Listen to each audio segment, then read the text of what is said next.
Best spots in the city on the map, from the hidden gems and the most underrated to the top ranked and highly anticipated. With a go-to pros for letting you know where to spend all your free time and your hard-earned dough. So enjoy the show, sit back and relax. It's a 215 Vibe Podcast. They are the Bougie Blue Collar, Philly sports enthusiasts, small business supporting, self-proclaimed socialites of the 215. Your hosts, Burkhart and Alyssa. What's up, Joe? We made it. What's good? Finally. Finally here. It's been a long start due to long, extensive research. Yeah, we went in on the history of Philly. We are proficient in Philadelphia facts. We almost made the mistake of putting way too much emphasis on dates and events. And they're important, don't get me wrong, but Philly's more than that. Yeah, I think at the end of all of the research we did, we realized that we're trying to show the soul of this city, and that doesn't come through in facts and dates. It comes through in vibes and energy. Exactly, yeah. We could have bored everybody with a history lesson. We could have did, 6 episodes on Ben Franklin himself, honestly. At least William Penn, Ben Franklin. I have a whole new perspective and respect walking these streets of Philly, knowing our founding fathers were like getting to it. Yeah. Right downtown. Yeah, it gives you a different perspective on everywhere you go. It's like, wow, this is how this came to be. I still envision William Penn hopping off the welcome. He pulled up in Delco, may I add. And I'm so proud to say that. I am. And just like chopping trees down from Delco to Center City. Like this Amazon vines. Yeah. So anyway, obviously you guys know the story. He pulled up, made his way to Philadelphia, ended up actually going up to Penn Treaty Park and making peace with the Lenni Lenape Indians. Yeah. And the rest is history. And then we revolted against Great Britain, and here we are. Here we are. Fast forward. Fast forward to 2024. But I think we do need to take them back a little bit just to give them some of our insights and some interesting things that we found that might stick out. Seriously, it's literally the vibe of the 215, and we have facts to back up the vibe. And now we're so confident in these facts that you all will be getting a history lesson every single episode. Just kidding. A fact for sure. You want to give at least one historical fact out every episode, right? Yes, that's what you guys can look forward to, because there are no shortage of facts, and that's a fact. We're just going to go into what makes up the vibe of the 215, and I think to start it off it's an OG vibe, because literally America was birthed in Philly. Like, how crazy is that? It's unbelievable, kind of. It seriously is just wild. This is the legit birthplace of our nation. It all started here. Back to William Penn with the Charter of Privileges, also known as the Charter of Liberties. It granted everyone, the right to practice what religion they choose to. It also separated church from state, and it shaped our government. It said it should be for the people, ran by the people. And William Penn wrote that Charter of Privileges way before the Declaration of Independence, but that ended up being the basis of the Declaration of Independence. Yeah, it sounds very familiar, right? Yeah. So what more honorable mention is it to be the birthplace of our nation? And honestly, I think it's so amazing that Ben Franklin was this amazing, innovative, basically genius of his time, and he was a proud Philadelphian. He ran away. He's a transplant, as you like calling him. Yes. And he was a genius. I mean, he started the first library in Philadelphia, the fire company. He helped write the Declaration of Independence. He helped negotiate our freedom from Great Britain. Yeah. He was basically a mentor to George Washington, our first president. He was running these streets. He was swimming in the Schuylkill River. He was on a board that helped manage the Eastern State Penitentiary. Yeah, there's no wonder why there's a bridge named after him, right? There should be so much more named after him, in my opinion. If you've ever been to the Franklin Institute, yeah, that's that enough. big statue of him, that should be like in Philly somewhere, not like in outdoors. the museum. It should be. Yeah. I can't That'd be imagine cool. the people that would climb it. They're like, you could sit on his lap. Yeah, that that might not go as well as we think it would go, right? Maybe not. But with being so honorable, we are a city of firsts. Like I said, Ben Franklin was behind so much of that. But we have the first zoo. We have the first hospital, the first children's hospital. I like that fact you told me with the doctors in Philadelphia. Yeah, 1 in 6 doctors that have been trained in the United States were trained in Philadelphia. Wow, that's huge. That's huge. So you could be in any state and, God forbid, have an injury, and you're more likely than not to come across a Philadelphia trained doctor. Wow. That's wild. Incredible. Well, with being such an honorable city, it really came and was born because these underdogs had to fight. Yeah, we showed some grittiness winning this country. We really did. And I think a lot of that grit came from George Washington while he was himself in Philadelphia.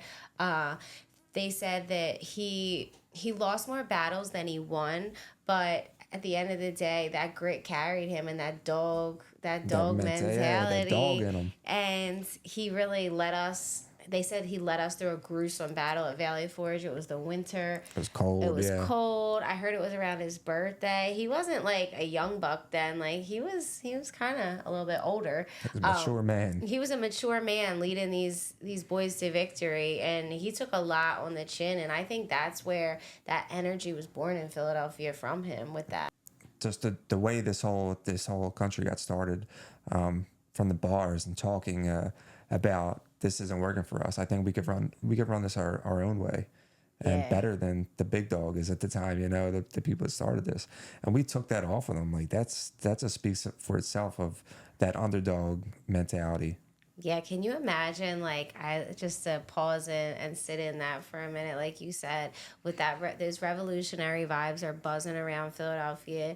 The boys are hanging at a city tavern. Yeah. And they're having drinks, and one of Ben Franklin's things was he thought that gatherings with your friends, and, you know, whether the spirit moved them while they were having spirits, but he just thought that that's where the most innovative ideas were to come. And here, that led to a revolution, and right in a city bar in Philadelphia. Yeah, like they gotta reopen that place ASAP. Going off of Philly bars and things going down in revolutionary vibes. I mean, the Marine Corps was born in a Philadelphia bar during the Revolution. That place is Tun's Tavern, right? Yes. That's another spot other than the City Tavern. Tun's has to be rebuilt too.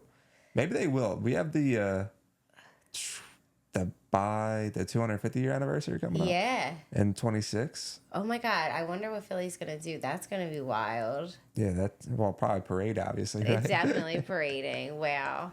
But that's so crazy. Like, just to think of like how we live here now, like big things, you know, I go to my favorite corner bar, you go to your favorite corner bar, and like to think that these revolutionary men in our history, our founding fathers, were having beers and getting fired up. Yeah, it's exciting. It's inspiring. It's so inspiring. Another, underdog story that really coincides with Philadelphia is Rocky. Yeah. I mean, it's not real. However, that's what do you mean it's not real? It's a movie, it's a story. However, that spirit does exist in Philly.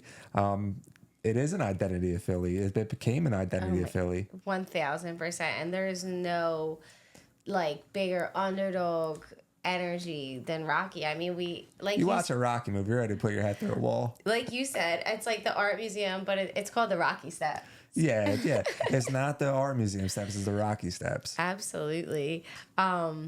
And we have all of our sports teams just have that underdog mentality, that grit, because we constantly feel like we got to prove ourselves, and when we're up, man. Yeah, that Eagles championship run. What a time. Yeah, everyone had us counted out every game we played, and we just kept showing up. That was one of the best years of my life, and as a Philadelphian. And to beat the Patriots in the Super Bowl. Oh my God, how epic. Yeah, how epic. It couldn't have been written better. One person that I want to shout out as an underdog that I came across in all of this research was actually a girl from Philly. Her name was Loretta Perfectus, and she was the first woman to enlist in the Navy, and she was from Philly. From her enlistment, 2,000 other Philadelphia women enlisted in World War I. Wow. And which led to like some 20,000 in America. But this chick was the first woman to be a non-nurse fighter basically, and she got equal pay. Wow. So she talk about underdog and that grit. Like, So she was legit fighting. She wasn't a nurse Nope. in the Navy. nope, that Philly chick enlisted and did it and like Wow. set the tone. Absolutely. So I think that's so amazing, and that's such an unknown fact. I was blown away by that. Yeah, another vibe of the 215 is hard work. We were once known as the workshop of the world, It's leading in crazy. textiles, manufacturing, transportation. Yeah, I heard that Philadelphia was a huge hub for not only the uniforms that the soldiers fought in, but the weapons. Yeah, the weapons. That's wild. Yeah, we were, everyone came to us. I mean, I guess we were kind of like the central point of the nation at the time. We were the capital before the capital. Yeah, we Truly. served as the capital in the late 1700s. Yeah. While DC was getting built. So George Washington was staying here. Yeah. I wonder where he And lived. I didn't see where his exact house was, but obviously Old City was the spot where all of that crew was running around. All the and politicians. All the politicians and Did just they have like a mini White House, you think? I feel like Independence Hall was kind of that vibe. And then, so one thing I read, us Philly girls, we know how to host a party. And there was this one girl, her husband at one point was a mayor in Philadelphia, which it gets dicey because the mayoral history we will get into eventually. But before we were independent and after, it's a whole long story, but basically this girl, her name was Elizabeth Powell, and her and her husband lived in the Powell house, which is at 3rd and Walnut now, and she would host these dinner parties, and it was, America was a new country, but I guess this is what they had done in Europe, and she was famous for these dinner parties, and her hosting was like top tier, and George and her and his wife, and they would all be hanging out there, and actually it was this woman that convinced him to run for a second term of presidency. Now, that house that family lived at, that's somewhere in the city, right? Yep, it's in Old City. I'm actually going for a garden party that is going to benefit the landmarks of Philadelphia, which I cannot wait to just go have a couple of drinks and like vibe and pretend like I was one of the founding father ladies. Yeah, we know the founding fathers and ladies channel through you. Yeah, we'll be catching Don't let some Alyssa buzzes. see your flag. Me and Betsy, we've got a connection. What can I say? But back to that hard work and all the hard work that was going down in Old City. In the 1800s, we were the first area to ever strike, and it ended up being a national strike. General strike of 1835, right? Yes. So our workers were working so hard. Yeah, they were working all day long, legit. They were fighting for just 10 hours a day. Oh my God. So yeah, our city, like we started that, and that strike went through the entire nation. What was the line? Oh, an honest day's work for an honest day's pay. Yeah, that still rings so true today. Like, Yes, they need to up the pay though, obviously. yeah, for It's this been an honest day's economy. work. Yeah. So it ended up working out and working in Philadelphians' favor.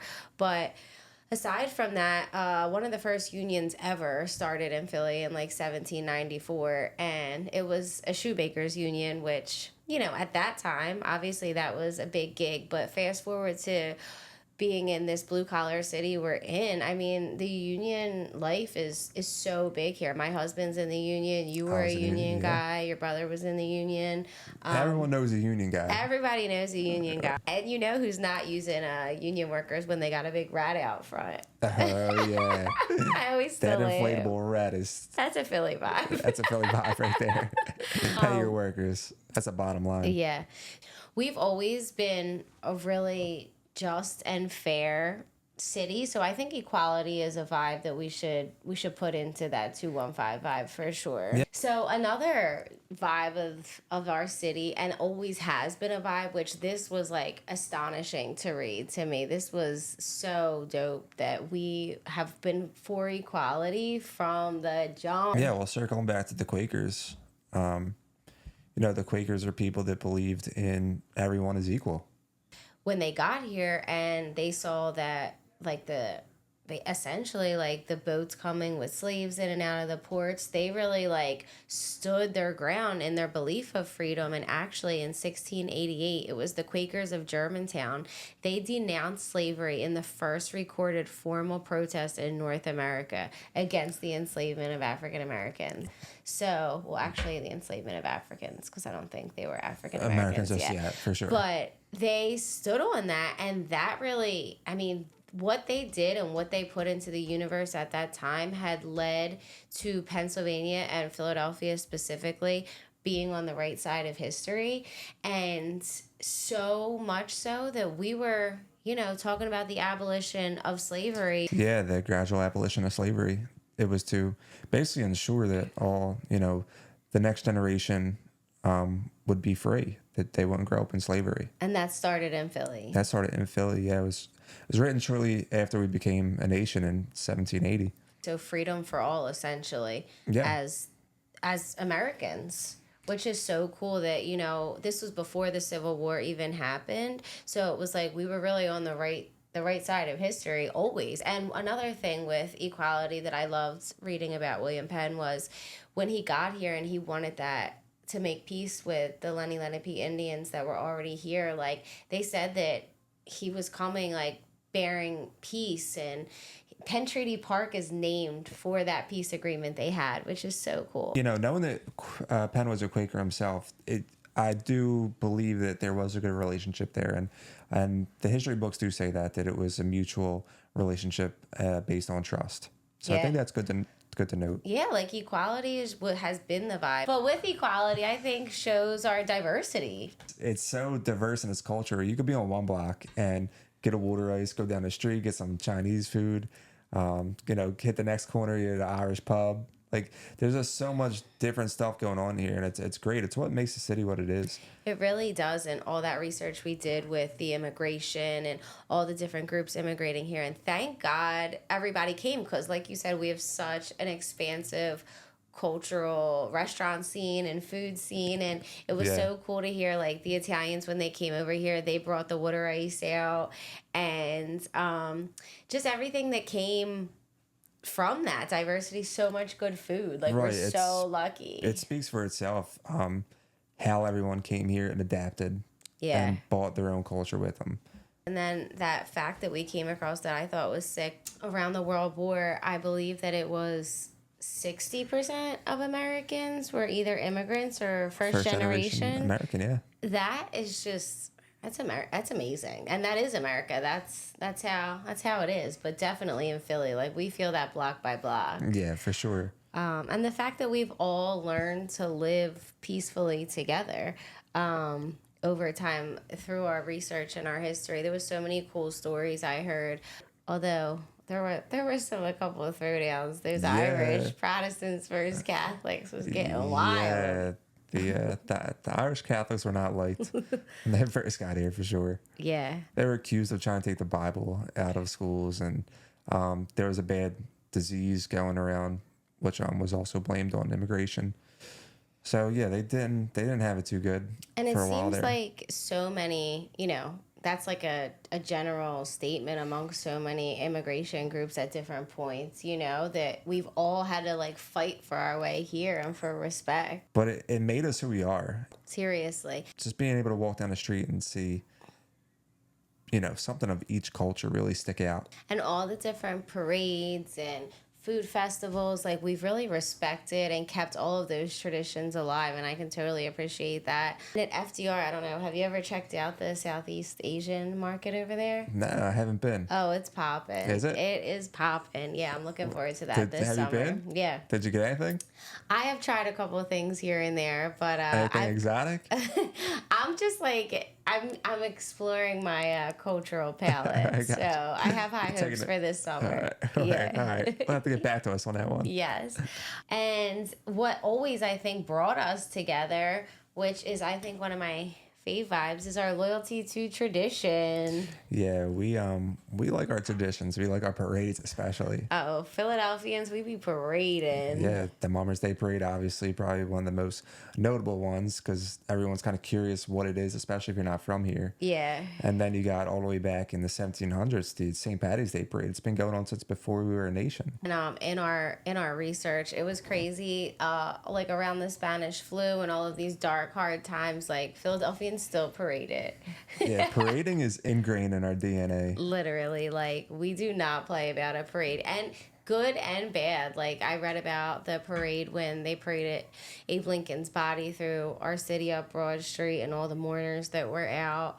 That was crazy to hear about and read about, and then to just think to all the crazy celebrations that were happening during the revolution. So hold on, wait. Old Abe's body was just strolling down Broad Street? Yes, paraded up Broad Street, and then it was put in Independence Hall, and mourners could come in. They actually had to build a staircase out one of the upstairs windows so people could come in and out more easily. Wow. Can you imagine today? They would never. No. They would never. Maybe. Probably for like a Philadelphia. No, let's be honest. They would probably do it if they were just like giving out free candles or something. I don't know. Times are tough. How about when they strapped the freaking Liberty Bell to a truck and drove around? Yeah, they pimped out the Liberty Bell more or less During one of the world wars, right? Yeah, which at the time the Spanish flu was going around in Philadelphia. So that probably wasn't the best time to try to rack some funds up for the war. But they did it anyway. What you gotta do. You gotta do what you gotta do. I mean, I guess that's the saying right there. Speaking of tradition with the Liberty Bell, so when the Liberty Bell came, it was the 50-year anniversary of William Penn's Charter of Privileges. And the Liberty Bell got here, and at this point, we haven't even revolted yet. So I think that the Liberty Bell came here at this point, we're talking about freedom for all, and then we're like, wait, freedom for all? We're not getting our freedom. Yeah. We want our freedom. No taxation without representation. Yeah. It was kind of foreshadowing what was to come. Yeah, absolutely. Absolutely. So yes, loyal to tradition and all of the things that mean something to this nation, we continue to celebrate, obviously. And my go-to vibe that you will all hear nonstop on the vibes of Philadelphia as we go into it is that we are a bougie blue-collar city. Yeah, this is your slogan right here. Yeah, bougie blue-collar is like... It's like the life. That's like the statement of my life. You need to trademark that. Yeah, I seriously do. That's my shit. But if you're a hardworking person and you like to just step into the upscale world every once in a while when you clock out, that's what we all strive for. Yeah. We work hard because we want nice things, right? Yes, exactly. And one of the first persons to really embody this vibe to me when I was doing all this research was John Wanamaker. He obviously started Wanamaker's, which now Macy's is there, but he was a Philadelphian, born and raised. Heard he was a holy roller. And he created the largest, basically, department store that ended up having like a restaurant in it. It ended up having elevators. He has this organ. It is still, to this day, played like on the hour. And wow. It's just what he created was amazing. And he had a store before that on Market Street that opened the day before the Civil War. That didn't really work out. But he then opened what we now know as Wanamaker's Macy's building, or Macy's at the Wanamaker's building, however you want to say it. But that was his store. And that had to just change the whole vibe of the city, especially as a woman. Like a department store showing up in town. Oh, my God. And I just can't even imagine. So I just think about Wanamaker's back in the day when it opened. He was the first department store owner to ever do ads, like full page ads in papers, which were a huge thing then. And he did like season sales. He really was ahead of his time in all of this. He was getting clothes shipped over from Europe. He was, like I said, at one point he had the restaurant opened in there. He had dresses stood up going around in circles by a gas lit. He was an innovator. He was such an innovator. He knew how to sell. Oh, and we forget to talk about this. He played a major key in the Postal Service history. Yeah, with the pneumatic tubes, right? Yes. And like he was a Philadelphia like man that just gave us this taste of luxury with department stores. I want to just go off on this bougie blue collar tangent because you know it's my shit. Take it away. I don't know if you know about Grace Kelly, Joe. I heard the name. I know the name. I'm familiar. Yeah, so I was just late to the game, and my mom was telling me about her a couple years ago, and here, this beautiful Philadelphia woman ended up being an actress, a movie star, as they would say then, and she married the Prince of Monaco. Like a Philly girl, made it. Made it next Went into level. royalty. Basically, yes, went into royalty, and also she was kind of local royalty here though, because her dad, they named Kelly Drive after him. He was an Olympic rower. Oh, all right, that makes sense. Yeah, so they were up that way, and yeah, she made it, but apparently they did have a dowry, you know. Monaco demanded that of the Kelly family, and somehow they came up with $2 million, I heard. Wait, so we had to pay $2 million. Her family had to pay $2 million to marry this guy. Yeah, so I heard Mr. Kelly was not for it. Like he was. Hell no. Yeah, but she if you're really a father, loved you're looking at your daughter. She's the prize. Like, yeah, you might want to pay me $2 million. Yeah, absolutely. And I can totally understand that, but you know, in European and other cultures, that was a thing. And just to make sure it's real or something? I guess it's like, it's disgusting, but I guess at that time it was an exchange of goods. I don't know. That's horrible. Like selling your daughter away or, well... Yeah, and they do that in a lot of like other countries. Wow. Still. But they really were in love, Grace and the Prince, and I should have waived that $2 million fee then. They really should have. But yeah, so that was some cool stuff I think plays a part in our vibes today. And last but not least in that bougie blue collar, I cannot believe that Queen Elizabeth came to Philly and blessed us with a new bell. Yeah, the bicentennial bell, right? Yes. She came in 1976 to say congratulations, you made it 200 years like, all by herself. Yes, and she had a lot of nice things to say. Like, thank you for reminding Great Britain and the world that independent governing can happen and people are free. Yeah, it's true democracy. True democracy, yes, that's it. And how amazing that she was just up in Old City. Right. Rest in peace, Queen Elizabeth, by the way. I love that lady. But to keep the vibes vibing. Oh, we got Philly sports.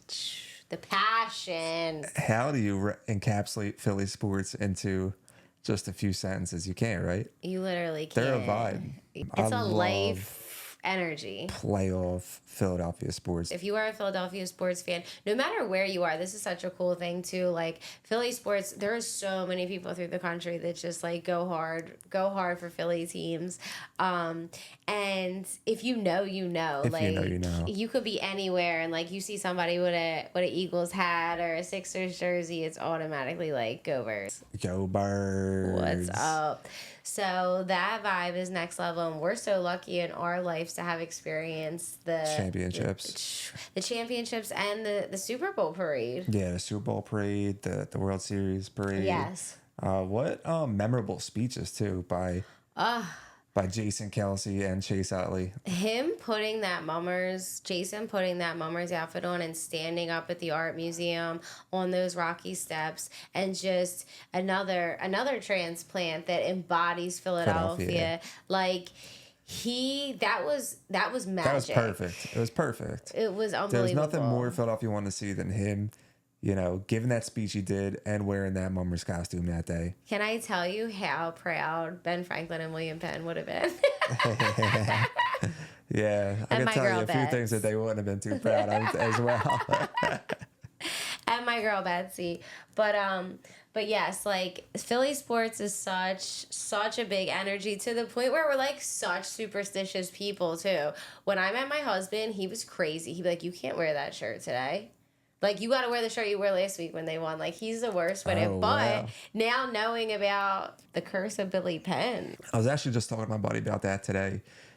His uncle and his father made and put the hat on William Penn back in 1993. Wait, they went up to the top? They went up to the top, measured William Penn's head, and they made a hat, a Phillies hat, to go on top of William Penn's regular hat.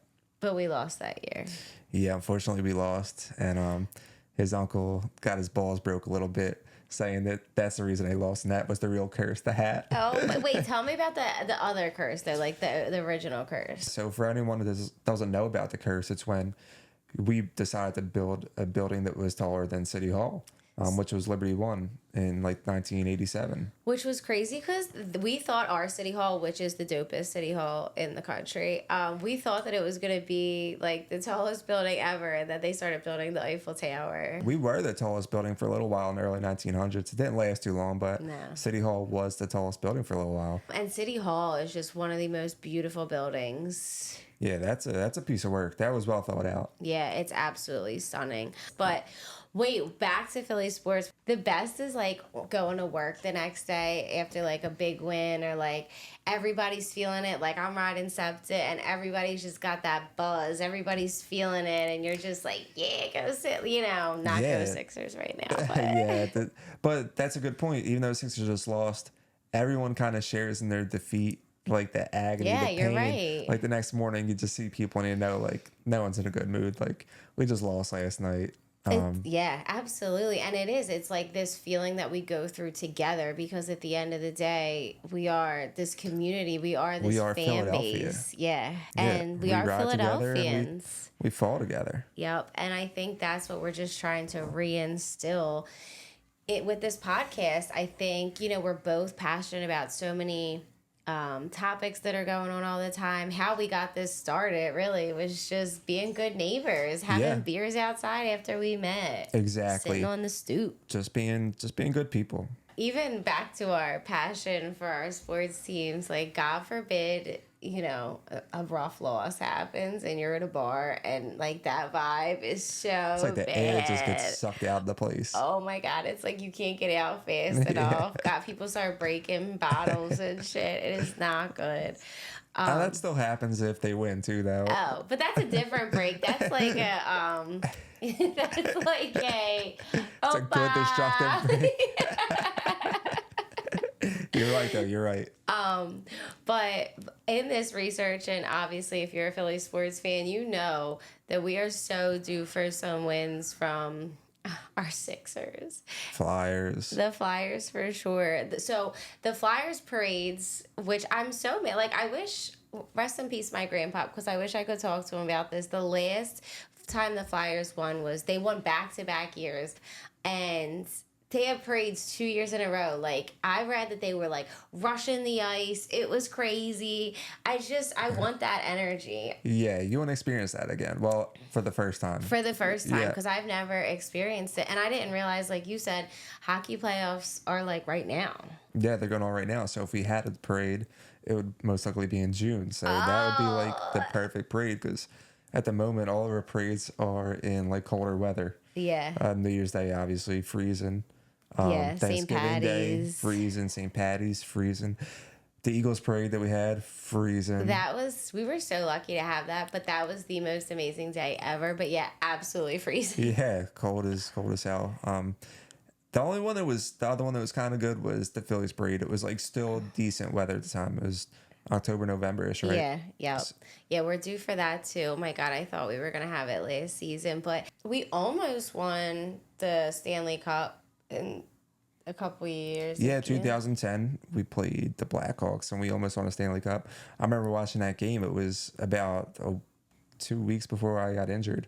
I was down the shore watching it, and again, that didn't end well either. It kind of blows my mind, like, you're down the shore watching hockey. Like, you know what I mean? Like, I just think it's such a winter sport, but hopefully next year. I think it's going to take a few years for Flyers. They have some talent that's overseas right now. It's about to come over. So Oh, good. yeah, he's supposed to be a really, really good hockey player. All right. So we shall see soon. And then, of course, we just got our heart broken by the Sixers, but I was proud of how hard they fought, but it was tough. It was really tough. But Maxi's that guy. Maxi's a vibe. That dude, Maxi's yeah, such a vibe. he went off in what was that, game 5 to push it to game 6? He is unbelievable. And obviously we love Joel, but sometimes you don't know.